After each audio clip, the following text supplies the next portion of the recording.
دێنەوە سەر دۆسیەی دووهەمی ئەم شەومان ئەویش تعریب و گۆڕینی دمۆگرافیای کەرکووک بە تایبەتی لە سەردەستی پارێزگاری بە زۆر سەپێنراوی کەرکووک ڕاکان جبووری. عێراق لە لێواری ڕماندایە بەڵام تعریب لە هەڵقشاندایە. ئێمە لەگەڵ میوانەکەمان قسەی زیاتر پرسیاری زیاتر لەسەر ئەم بابەتە دەکەین داخۆ ئەم دۆخۆ بەچۆ دەکات تاکەی کورد دەبێ بێدەنگ بێت لە ئاستی ئەم تعریبە نەخشە بۆ داڕێژراوەی دەوڵەتی عێراق دەرحەق بە کوردستان و کورد بوون. میوانەکەمان زۆر بەڕێز فەهمی بورهان سەرۆکی دەستەی ناوچە کوردستانیەکانی دەرەوەی ئیدارەی هەرێم کە ڕاستەوخۆ لە شاری هەولێرەوە لەگەڵماندایە. کاک فەهمی شەوتان باش، گەلێک سوپاس بۆ بەشداریکردنتان لەگەڵمان لەم گەشتەی ژووری هەواڵی کوردستان 24. با لەوەوە دەست پێ بکەین بۆ خۆ دەزانی عێراق لە لێواری داڕماندایە 9 مانگە حکوومەتیان بۆ پێک نایە خەریکی بەریەکەوترن، بەڵام تعریب دەرپەڕاندنی کورد لەو پەڕی هەڵقشاند نایە و ڕانەوەساوە. خوێندنەوەتان بۆ ئەو دۆخە چییە؟ ئەم کاتستان باش، سڵاو بۆ جەنابت و بۆ بینەرانی کوردستان 24. حقیقەت دەبێت ئەم سەوتە جۆم لێ نەبێت چکی دەنگەداتەوە ڕەنگە نەتوانم مەسەجەکە باش بگەێنم. ئەگەر بتەوێ من پرسیارەکە دووبارە بکەمەوە ئێستا جۆر لە منە؟ جۆم لە تۆیە بەڵام جۆم لە دەنگی خۆشمە بێت ئەمە بەڵە بەڵە بەڵە باش زۆر باش لە ڕاستیە بڵێ فەرموو. من پێم وایە 9 مانگە حکوومەت تشکیل نەکراوە، 9 مانگی تریش حکوومەت تشکیل نەکرێت، ئەوان لەسەر مەبادیعەکانی خۆیان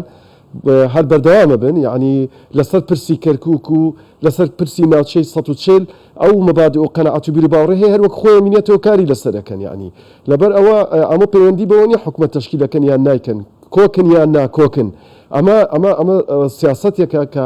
حقیقەت زۆر مەترسیدارەوە، دەبێت ئێمە هەڵوەستەی جدی لەسەر بکەین و بیریشمان نەچێت. یعنی ئەم بابەتە تەنها پەیوەست نییە بە کەرکووک بۆ بە سمبول بۆ ئەو ناوچانە. ئەگەر ئێمە لە ماوەکانی ڕابردووە دانیشتێکمان لەگەڵ یەکە ئیداریەکانی ناوچە کوردستانەکانی دەرەوە ئیداری هەرێم کرد لە شنگالەوە بۆ خانەقین، ئاماری ئەجگارتن مەترسیداریاندا بە ئێمە و تێگەیشتین لەوەی کە تعریبێکی ڕانەگەیەنرا و بەڵام دەیان جار بە ئازارتر لە تعریبەکانی ڕابردوو لەبەردەم دەرگای خەڵکی کوردستانە. ئەم بارودۆخەی کە هەیە بە بڕای من چەندێک حکوومەتی عێراقی کە حکوومەتێکە خۆمان بینامان کردەوە و خوای لێ خۆش بێت یادی بە خێجنابی مام جەلال و جنابی کاک مەسعود و خوای لێ خۆش بێت کاک نەشیروان دەوری ئەساسیان لە نووسینەوەی ئەم دەستوریا هەبوو. ئەم دەستورە نەنووسایەوە بۆەوەی ئەمان بەم جۆرە تەعامل لەگەڵ ئێمەیان باش. ئەم عێراقە بینا نەکرایەوە بۆ ئەوەی لە سەردەمی حکوومەتی دیموکراسیا بەم جۆرە کورد تعریب بکرێتەوە و زەیەکانمان داگیر بکرێتەوە جارێکی تر. بۆیە من ویستم جملەکەم بەو جۆرە تەواو بکەم. ئەم ڕەخنەیە ئێمەش ئەگرێتەوە وەکو سەرکردایەتی سیاسی کورد. یعنی دەبێت ئێمەش بە بەرنامەیەکی نوێ و بە ڕوئایەکی تازە ئیتر تەحلیلی ئەوە نەکەین. تعریب هەیە، پێویستی بە ڕوونکردنەوە و بە لێکدانەوەی زۆر ناکات. تعریب هەیە و تعریبێکی مەترسیداریش هەیە لە هەموو ناوچەکانی کوردستانیش کە ناوی کەرکووک دێنین ئەمە بۆ بە سیمبولی ناوچەکان. ئەگەرنا ئیتر دەبێت ئێمە واز لە لێکدانەوە و شرۆڤەکردنی ئەم ڕووداوە بێنین. ئیتر تعریب هەیە چۆن تەعامل لەگەڵ ئەم قەزەیە ئەکا کورد. زۆر باشە. کەواتە کاک فەهمی من لە قسەکانی ئێوە ئەوە تێگەیشتم هیچ جیاوازیەک لە نێوان سەردەمی سەدام حوسێن و حیزبی بەعس لەگەڵ دەسەڵاتدارانی عێراق سەبارەت بە تعریب و هەڵوشینی ناوچەکانی کوردستان نییە. کەواتە کورد دەبێت چی بکە، حیزبە سیاسیەکانی کوردستان دەبێت چی بکەن کە ئێستا لە سەرودەمی ئەوەی کە حکوومەتی عێراقی پێک دێت ئەرکەکە چییە، چۆن دەبێت بجوڵێ؟ دیارە بەبێگومان ئێمە ناکرێت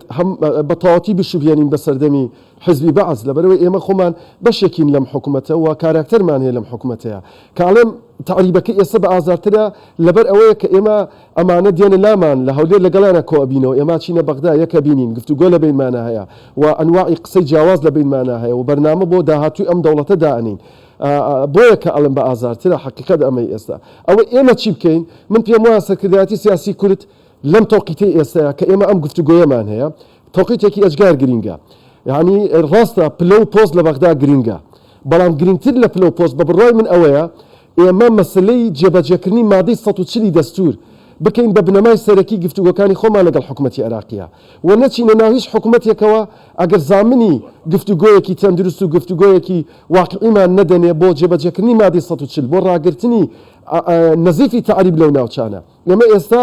بەداخەوە یعنیڵێن بەداخەوە ینی ئێمە لە ئێستەیە ئەوە گفتوگۆکان لەسەر مەسلەی پلۆپۆستە ئەوەندە تەرکیزمان لەسەر شتە مەبادیەکانی خۆمان نییە هەموو شۆڕشەکانی خەڵکی کوردستان لەسەر کەرکووک و لەسەر ناوچە کوردستانیەکان بوو لەبەرەوە دەبێت ئێستا ئێمە لەم تۆقیتەیە گفتوگۆکانیشمان لەگەڵ حکوومەتی عێراقیە چەندێک جیاواز بین یەکێتی پارتی جیاوازیانەیە زۆر حاڵەتێکی تەبیعیە هێزە سیاسەکانی تر جیاوازیانەیە وەکو حاڵەتێکی نۆرمال ببینین بەڵام کە قەزێ هاتە سەر مەسەلی ناوچە کوردستانیەکان کە هاتە سەر مەسەلی بستێک زەوی جوتیارێکی ئێمە لەسەر گەڕان دەبێت ئێمە وەکو یەک بیرکەینەوە بە یەک ڕوئیا تەعامل بکەین بۆیە بەش بە حاڵی خۆم پێم وایە سەرباری بە ئەهمیەت وەرگرتنی مەسەلەی پۆست و پلە لەگەڵ بەغدایە گرنگتر لەمە بریتیە لەوەی کە ئێمە لەگەڵ ئەم حکوومەتەیە کە ئەچینە گفتوگۆوە حکوومەتێک بێت تێبگەین زای ڕوئیای چیە بۆ مادی 140 و تێڕوانینی چیە بۆ مەسەلەی کەرکووک ئاخر خۆتۆ ئێستا بڕیارێک دەرچووە لەلایەن پارێزگاری کەرکووکەوە من پرسیارێک لە جەناب دەکەم یعنی کاک حاکم یعنی ئێمە دەیان هەزار عەرەب لە سلەیمانی و لە هەولێر و لە دوهۆک ئەژین دەبێت پارێزگارەکانی ناوچەکانی خۆیان پێیان بڵێن دەی بڕۆن ئیترەوە کۆتاییتان پێهاتەوە خەڵکی ئەم وڵاتەنین یعنی ئەم بڕیارە مەسجێکی زۆر وازحە ئیتر ئەمینێتەوە ئەوەی کە ئێمە تێئەگەین دەبێت خۆمانی بۆ ئامادە بکەین تێناگەین دەبێت ساڵی داهاتوو قسە لەسەر پێشاتی خراپتر بکەین زۆر باشە کاک فەمی ئێوە باسی مادەی 140تان کرد دیارە مادەی 140 بۆ خۆشت باش دەزانی ئەو کاتەی کە دەستور نووسرایەوە نەئەبوو ئەو قسەیە بکرایە کە پێی دەوترێ ناوچەی کێشە لەسەر بۆ خۆت زۆر باشە زانی لە حەمرین بەم لاوە کوردستانە لەو لاوە عەرەبستانە بەڵام من قسەم لەسەر ئەوە نییە پرسیارەکەی من ئەوەیە بە دیاریکراوی ئیتر کاتی ئەوە نەهاتووە حکوومەتی عێراقی ئەگەر پێکیش بێت بە بێ کورد وەکو ئەوە وایە معەوەق بێ پێدوانە ئیتر سەرکردایەتی سیاسی کورد وەکو خۆشتان ئاماژەتان پێدا هەموو خلافاتی خۆیان لەسەر پۆست بخەنە ئەو لاوە بە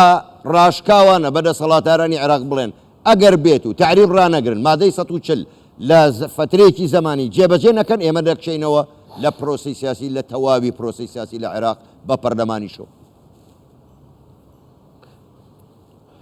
بەبێگومان من خۆم ئەمە زۆر بەڕاستەزانم هەڵبەتە من بە شێوەیەکی گشتی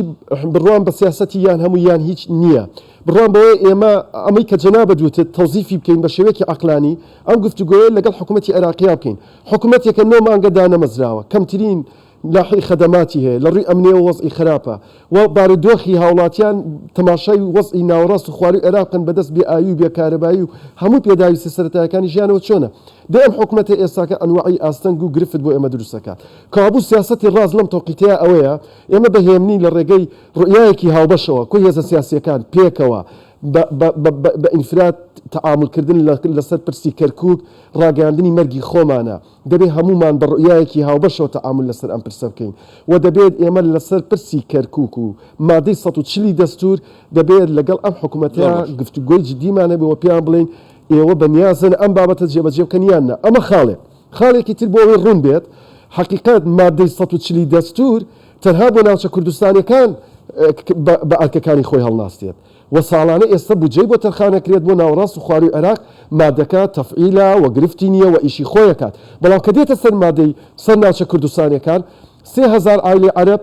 تعویز دەکرێتەوە بەڵام لە ناویە دە ماڵە کوردیشی تێ ئەکەن بۆی کە بڵێن ئەوانیشمان تێ کردووە یعنی مەسجەکان زۆر وازەحە ئیتر ئەمینێتەوە سەرەوەی کە ئێمە چۆن خۆمان بۆ ئەم پرسانە ئامادە ئەکەین زۆر باشە کاک فەهمی کاتمان نەما بەداخەوە ئەگەرچی پرسیار زۆر بوو بەڕێز فەهمی بورهان سەرۆکی دەستەی ناوچە کوردستانیەکانی دەرەوە ئیدارەی هەرێم ڕاستەوخۆ لە هەولێرەوە لەگەڵمان بوو گەلێک سپاس بۆ بەشداریکردنتان لەگەڵمان سپاس بۆ ئێوە شەوتان باش